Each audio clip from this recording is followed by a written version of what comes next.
Alright guys, I'm going to set this down here. I wanted to do a quick little video of how to change out the filament in this little Dlt-180 here. So what I'm going to do is first I'm going to see if we can see the screen here. I'm going to pull up Dlt-180 host. I'm going to connect to my beauty, and hold on, I got to turn on the power to it. And sometimes the first connected does not work for me, so I just push this emergency stop with Dlt-180 host here. Alright, so now it looks like we're good. I'm going to go to manual control, and let me get this out of the way here so you can see this a little better, hopefully. And I am going to turn on the extruder temp. Let's just jump into 200. You know what, just for kicks, I'm going to go down to 180. So I'm setting at 180. I'm going to let it warm up, and then I'm going to pull out the filament from the hot end and give it a little bit. It's catching up here. Of course, be careful, all that fun stuff. So in preparation, I'm going to point over here to this guy, and hopefully you can sort of see what's going on here. Actually, you know what? Let's put you up here. Can you see a little better? No, not really. I can't. Sorry. Just recording this with my phone. Anyhow. I'm going to come up here. Go ahead and loosen this guy all the way up.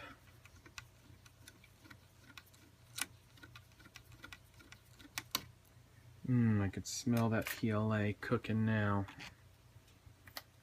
I'm just going to open you up. And now I'm going to, we're at 170. It should be fine now. So I can push the blue thing down. Careful, do not touch that hot end. It is hot. There, and now I can just pull this guy out. Alright, so at this point, I'm going to turn off my hot end in Dlt-180 host. Turn it off, let it cool down. And so this is, if this was your first time, you know, doing this, I'm going to get my wire cutters here. Just to snip and get it clean. And so if this was your first time, you know, you'd be all the way out. You wouldn't know what to do or where to go. So I'm letting that hot end cool down a little bit. So anywho, get a nice clean end, and then I'm going to go ahead and just feed it in. And I'm going to go through there. And then this part's a little tricky because you got to try to get it feed into that brass fitting there. So hold on while I finagle with this, because this part gets fun too. So you just got to kind of play with it till it goes in and does what you want. You might even have to take the thing off. I think I've actually had to do that a few times. Oh, I got it. Alright, so feed it all the way through. Keep pushing it through till it comes out the other end here. Alright, we've got something coming out. So this is typically what I do. I let the hot end cool down. So you've got some out here. Holding it over. You've got some out. I let it cool down. I don't put it in while it's hot, because, I mean, you can do that. A lot of guys do, I guess. You can feed it through till it starts coming through, and then you kind of just push the tubing till it clamps back into the blue thing there, and then you can lock down the top of the extruder and yada yada yada. I just push it down when it's cold, and I don't like to force it through, because every now and then with this one specifically, if it's hot, it will kind of mold a little bit inside this guy and just jam right out of the gate, and then you got to take it all apart and do it all over again. So I'm letting it cool. It's at 126 Celsius right now. That's probably fine. So, you know, you want to get down to here, so you got to kind of think, okay, I've got that much, so I want to at least go in that much. So, because it'll stick a little bit. So we still got Play with it. Come on, get in there. Warp it around. Play with it some more. There we go. And then I push the tube in, and we're in. And then I can clamp down my extruder piece here. Put that screw back in that we took out earlier. Actually, you know what? Sorry, I forgot one thing. This is for the, look at that, it melted it out just a little bit. So it is still pretty hot in there. Minor. I'm going to clip this guy one more time because we want a nice fresh end. What I do is when you first get this Dlt-180 is you're going to have to make sure that your extruder is feeding correctly. So here's what I'm going to do. I'm going to put back on the hot end on Repetier host here. I got the hot end back on, set it to 180, let it warm back up. My red light's on, it's warming up. And here's my extruder. I'm going to let it get back up. I think it's got to be like 170 before it'll let you use the extruder. It's at 120, 130. It's going fast. 140. Come on. So this is with the top of the extruder clamped back down because you need that little gear, you know, to mesh and pull the filament in. I'm going to unroll just a little bit here. All right, we're at 175. I think we're good. So here I'm just going to push 10. All right, put the mouse over and let's see if enough comes out. Oh, I forgot about that. When you first do it, it wants to do an auto home. Let's do this emergency stop here. I forgot about that. Let's do a G28 and send that guy. All right, now let's turn back on the hot end to be 180. Now let's send down 10. You always have to do a G28 first because no matter what command you send, it's going to want to auto home so it knows where to home. So I'm going to do 10. Cold extrusion prevented. Still, see that? It tells you down there at the bottom. I don't know if you can see that good enough or not. Sorry, you can't see it, but it's saying cold extrusion. Let's just turn this up to 190, just because we can. So put it at 190, wait till it gets to 180. There we go. All right, so I did not put the screw back in. I was like, what is going on? All right, let's put this guy back in. Let's try this again. Oh. Come on. All right, now I'm going to push 10. And it's coming out. You notice that?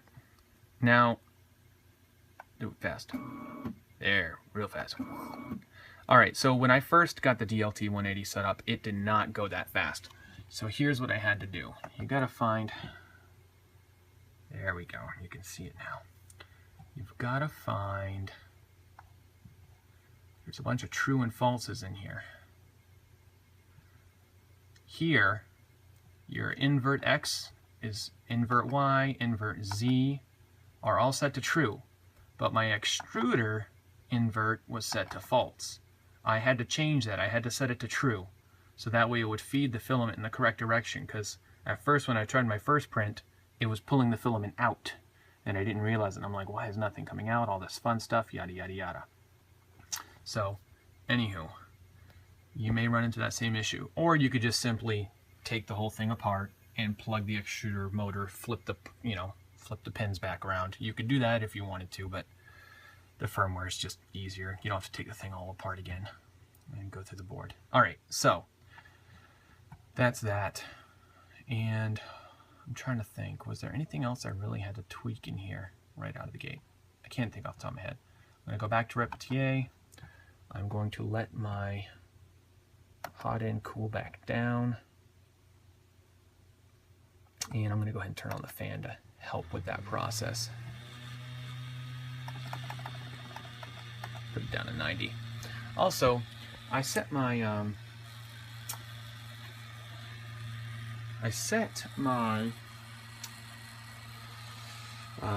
extruder chip, the driver chip for that guy, down to 0.8 is what that guy's set for. Okay, I don't know what they sent. They said to set it to 1.2 in the manual, but I looked at the stats for that motor, and it's only supposed to be 0.8, where it's something like ½ amp per phase. And anywho, so that thing, it really doesn't get hot. So I took the fan off of it, and I actually taped it down into this guy, because I noticed it gets a little warm down here. So when this fan's on, I just wired it into the same routing as this fan, the hot end fan. So anyhow, all right, here we are. We're down to 127. I'm going to go ahead and plug back in. I'm going to turn off the fan, and I'm going to unscrew the top again here.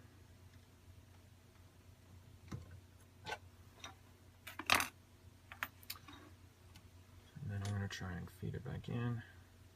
Pull it a little bit. Come on.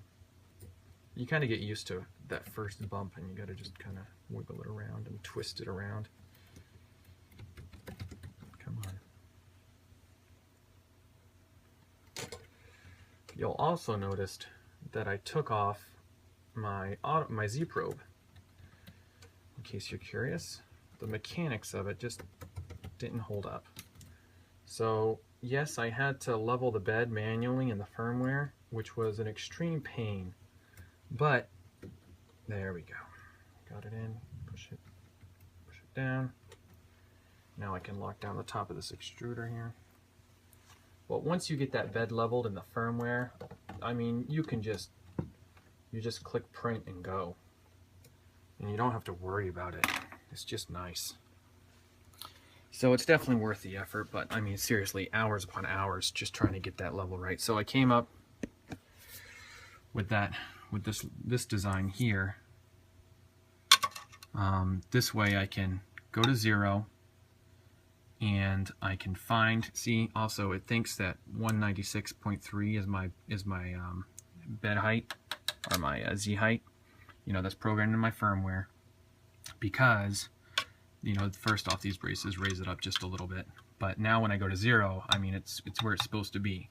And then I can move it here, and I can put the paper test, and I can just tweak this guy a little bit to where it's the same tension on the paper as it is at 0, you know, X, Y, 0, and then move it over here, same thing, tweak it to where it's the same friction, and then move it there. Now the real pain is, I want to design something similar to these, except so they mount here, because to get the bed truly level, you've got to tweak the end stops. Real pain in the arse, but it's got to be done. So you move the end over here, put it to 0 or close to. You're going to want to play with it. I'd probably put it at 1 millimeter first, and then tweak it a little, keep going down till you get some strength on the paper. If you reach 0 or go past 0, find out how much you got to go, because then you're going to have to either take this guy and go up or down, and then because that's your guide, you know what I mean? This is how you get the small movements. You either go, you know, up a little bit or down a little bit. This is your guide. And then when you get, you know, if you have to make it higher, you loosen it up just a little bit, and then you loosen this guy and bring the end stop up a little bit to match, because like I said, this screw is going to be your guide. And then you do a G28 again to home it, and then you do the same thing over again. I mean, seriously, dude, it takes hours upon hours. But once you get it, it's totally worth it. Totally worth it. Alright, so that's how you do the filament. After that, you should be set. You should be able to just heat up the extruder and push out some filament and see the oozing start coming. I'll talk to you later.